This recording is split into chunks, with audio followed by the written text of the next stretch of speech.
Është e vërtet që ne besojmë se Allahu është krijuesi i gjithësisë. Dhe gjithashtu ai është drejtuesi i botës së shkaqeve. Besojmë gjithashtu se vullneti i tij është i lirë dhe se ai vepron në krijimin e tij si të dojë. Ai mund të ndërhyjë në mënyrë përjashtimore në çdo gjë që ekziston në këtë botë. Po ashtu, ne jemi të bindur se çdo padrejtësi ka ndeshkim, qoftë në këtë botë apo në botën tjetër.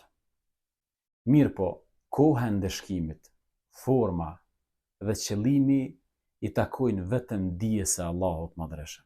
Besoj se deri këtu çka thash të gjithë jemi dakord. Ku lind problemi?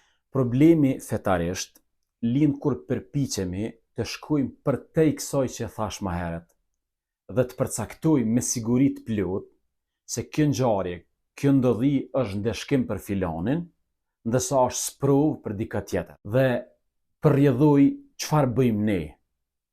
Ato që e duam, themi se kjo është sprovë për të, ndërkaq ato që ne nuk e duam, për të themi se Zoti e dënoi, është ndeshkim.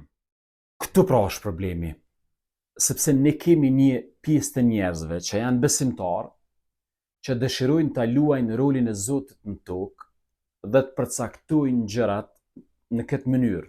Ata në radhë parë i bëjnë dëm fesë dhe koncepteve fetare, sepse përpiqen të interpretojnë qëllimet e veprimeve të Allahut. Historia na jep një shembull shumë interesant, që ndërlidhet me një tërmet të madh që pa ndodhur në Lisbonë në vitin 1755, ku humbën jetën rreth 15.000 njerëz.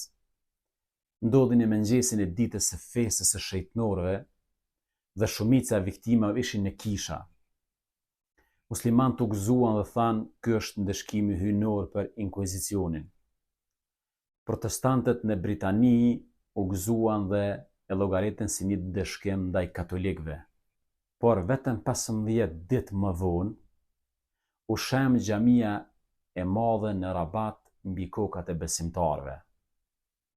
Disa javë më vonë ndodhi një tërmet në Bostonin protestant, ku humbën jetën edhe më shumë njerëz se në Lisbonë.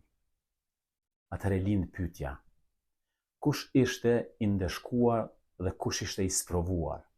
E vërteta është kjo: vetëm Allahu e di ku është sprova dhe ku është ndeshkimi. Ndërsa detyra jonë nuk është të interpretojmë qëllimet e Zotit, por të lexojmë mesazhin moral të ngjarjeve, të përmirësohemi, të korrigjohemi